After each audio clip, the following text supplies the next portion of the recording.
रात दिन एक किए हुए हैं, उनके लिए हम शुभकामनाएं देते हैं। धन्यवाद सांसद जी, प्रणाम।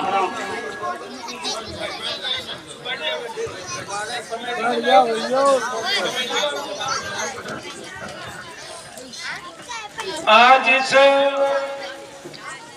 जगन्नाथपुर की ऐतिहासिक धरती पर हमारे एक दिवसीय बुआ किसको बांधी थी इस कार्यक्रम में हमारे कार्यक्रम के आयोजक टीम के साथी भाई शिवराज संखवार जी, भाई अनिल राव संखवार जी, भाई संजीव संखवार जी, रितेश संखवार जी, सुधीर गौतम जी, कुलदीप गोलू जी, महेश जी, ललित जी, अभिषेक जी, विजय कुमार जी, चिंत चेतन जी, सुमित कुक्कू जी, अंशुल जी, बबलू फालवर जी और हमारे इस गांव के सम्मानित प्रधान आदरणीय चौहान जी हमारे साथ चलकर आई, सुबह से हमारा साथ दे रही आपकी जिला पंचायत सदस्य आदरणीय सोमवती संखवार जी, अजय संखवार जी, महेश पाल जी, हमारे आदरणीय भत्ते जी, हमारे 12 सिरोही से पार्षद भाई दिनेश पासवान जी, आज इस एक दिवसीय कार्यक्रम की आदरणीय हमारी रागिनी बहुत जी उनके साथ संगत कर रहे गायक कलाकार साथी, बालक कलाकार साथी, इस गांव के सभी सम्मानित हमारे पितृतुल बुजुर्गों, नौजवान दोस्तों, प्यारे बच्चों, सबसे पहले मैं इस कार्यक्रम के आयोजक टीम को इस कार्यक्रम के आयोजन के लिए ढेर सारी बधाई देता हूँ। और उससे पहले बहुत संत बाबा साहब अम्बेडकर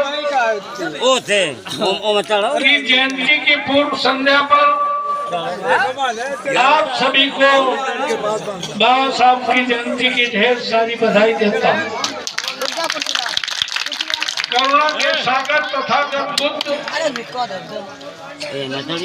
को नमन करते हुए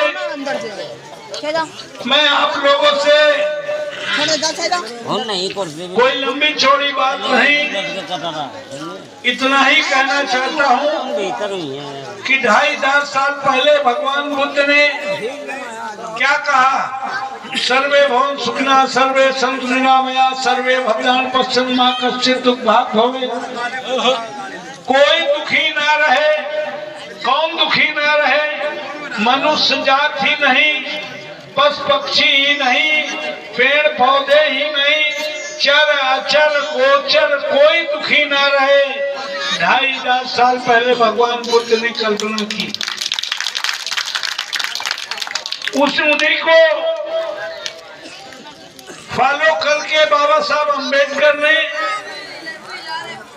जब पूरी तरह से भगवान बुद्ध को जान लिया, समझ लिया, तो बाबा साहब अम्बेडकर ने कहा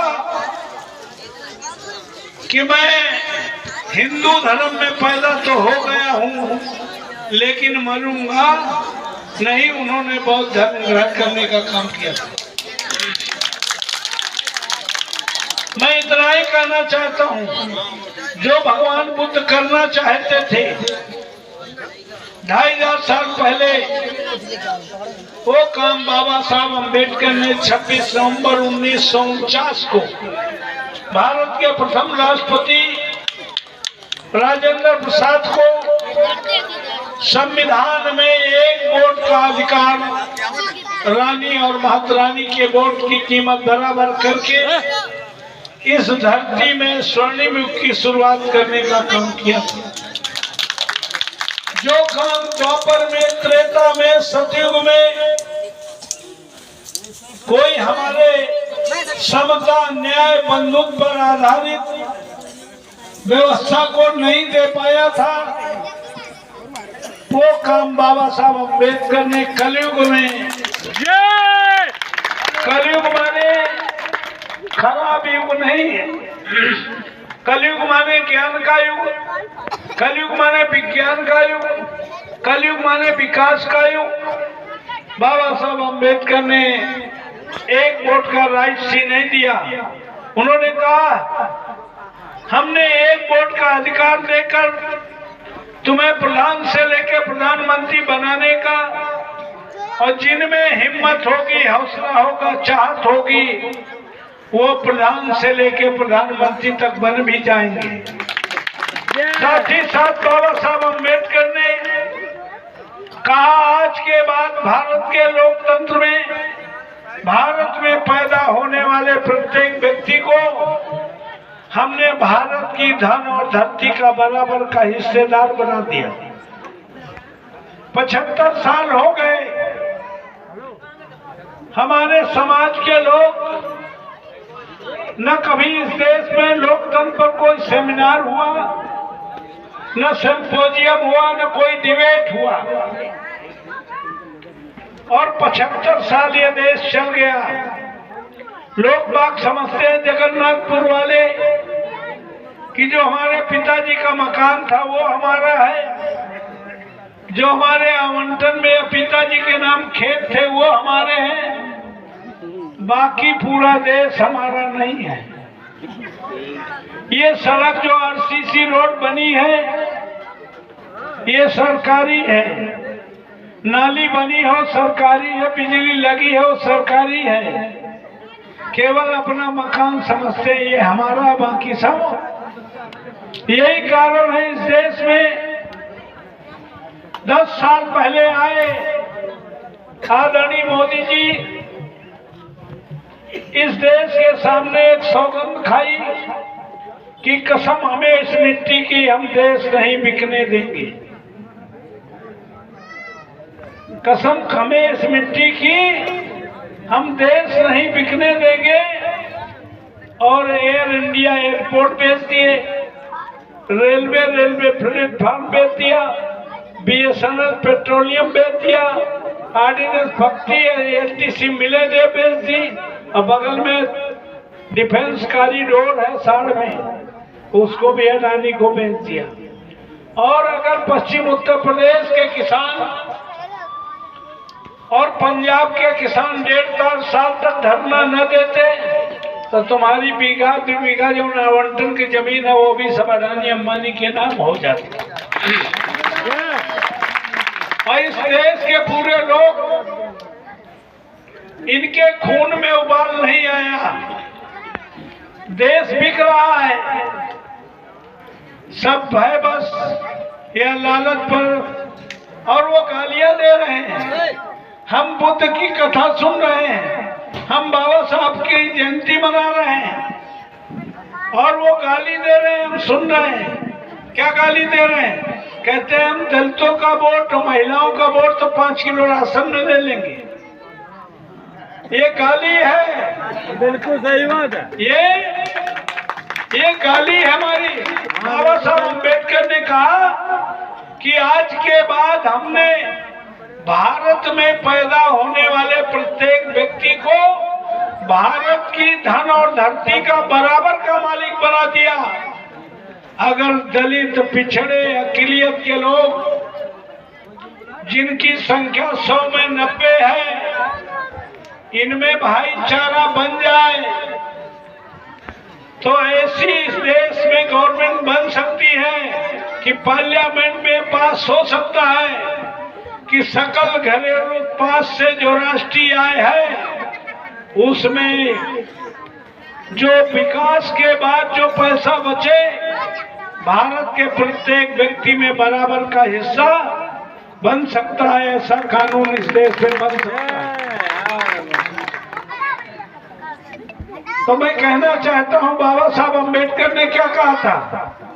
उन्होंने कहा था कि हमने तुम्हें संविधान में धार्मिक आजादी दे दी, हिंदू, मुस्लिम, सिख, ईसाई, पारसी, बुद्धिस्ट अपनी अपनी तरह से पूजा अर्चना करने का काम कर सकेंगे। ये धार्मिक आजादी है। दलितों को आरक्षण, पार्लियामेंट, विधानसभा और नौकरियों में आरक्षण देके उन्होंने राजनीतिक आजादी दे दी, सामाजिक आजादी दे दी। लेकिन बाबा साहब अम्बेडकर ने कहा था कि 3 आजादी से कुछ होने वाला नहीं है जब तक तुम्हें आर्थिक आजादी ना मिले। आर्थिक आजादी के लिए तुम्हें इस देश में एक और आजादी की जंग लड़नी पड़ेगी। लेकिन हमारे लोग 5 किलो राशन है वो टूट पड़े, तो अब जंग लड़ने की कोई जरूरत थोड़ी है। कुछ वही से बना शराब पी लिए मजे में कहना भाई सरकार दे तो रही है। आज मैं कहना चाहता हूँ कि बाबा साहब की जयंती तो हम मनाते हैं, बाबा साहब को तो मानते हैं, भगवान बुद्ध को भी मानते हैं। उनमें एक मोमबत्ती जला दो, अब पुष्पांजलि दे दो, बाबा साहब पे माला चढ़ा दो मूर्ति में, अब बाबा साहब का गान करो, बाबा साहब का गुणगान करो, बाबा साहब अगरबत्ती जलाओ। ये सब बाबा साहब को मानना है।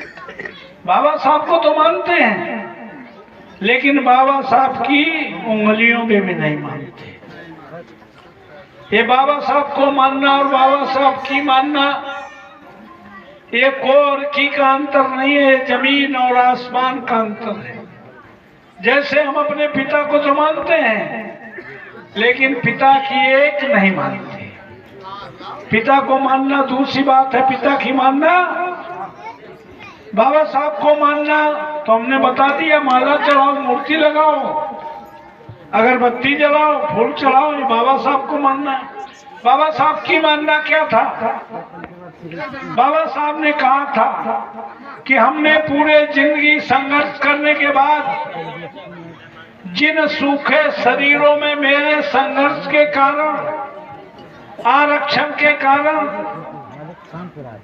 सूखे शरीरों में खून का संचार हुआ है, जिनकी मेरे संघर्ष के कारण सामाजिक, आर्थिक, शैक्षिक, राजनीतिक हालत बेहतर हुई है, उनसे बाबा साहब अम्बेडकर ने कहा था कि अपनी आय का 90% पैसा अपने बीवी बच्चों पे खर्च करना और 10% पैसा समाज के उन अंतिम व्यक्तियों की बेहतरी के लिए खर्च करना जिनके पैरों में चप्पल न हो, शरीर में कपड़ा न हो, पेट में भोजन न हो, हम जैसे नेताओं के पास आने तक के पैसे न हो, अपनी समस्या कहने के शब्द न हो, उनकी बेहतरी के लिए 10% पैसा खर्च करना।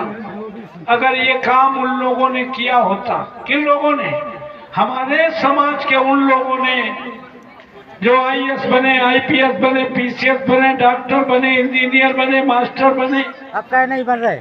अगर ये किया होता तो 75 साल बाद हम किसी के सामने हाथ फैलाने वाले नहीं, हम देने वाले बन सकते थे।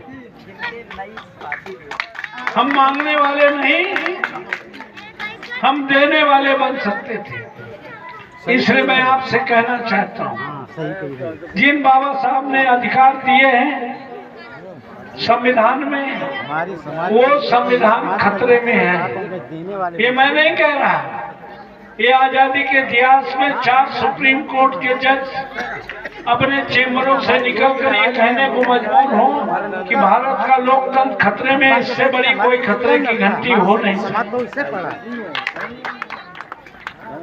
तो मैं कहना चाहता हूँ, ये आगामी चुनाव है, हमारे नेता तो चले गए बीजेपी, ये चुनाव मलाई खाती, ये चुनाव डरने का चुनाव नहीं है, ये चुनाव बंटने का चुनाव नहीं है, ये चुनाव एकजुट होकर बाबा साहब अम्बेडकर के संविधान को बचाने का चुनाव है। तुम्हें विचार करना है। मैं नहीं कहूंगा राजा रामपाल को वोट दे दो, तुम्हें विचार करना है। अगर बहन जी संविधान बचा रही हो मोदी को हरा रही हूँ तो सब लोगों को, जगन्नाथपुर वालों को पूरा पूरा वोट हाथी में डालना है। और अगर बहन जी नहीं बचा रही हूँ, वो अपने को बचा रही हूँ, संविधान और तुम्हें न बचा रही हूँ, तो इस समय इंडिया गठबंधन पूरे देश में कश्मीर से कन्याकुमारी तक भारत जोड़ो यात्रा करने वाले केवल का वोट देवे मायावती का। तो इसलिए मैं आपसे कहना चाहता हूं, कश्मीर से कन्याकुमारी तक भारत जोड़ो यात्रा करने वाले राहुल गांधी हैं और उत्तर प्रदेश में सांप्रदायिक ताकतों को रोकने वाले अखिलेश यादव हैं। ये इंडिया गठबंधन है। मैंने पहले तुम्हें छूट दे दी, हमने पूरे लोगों को छूट दे दी है कि हमें वोट मत देना। तो इसलिए आपको विचार करना है, बाबा साहब का संविधान रहेगा तो हमारा स्वाभिमान, सम्मान, अधिकार सब रहेंगे। और हम बटे, हम डरे और हम किसी लालच में फंसे तो संविधान नहीं रहेगा तो हमारी हालत हजारों साल पुरानी कैसी हो जाएगी। आप सभी को भगवान बुद्ध के चरणों में श्रद्धा सुमन करते हुए बाबा साहब अम्बेडकर की ढेर सारी जयंती की बधाई देते हुए अपनी वाणी विराम देता हूँ। जय हिंद।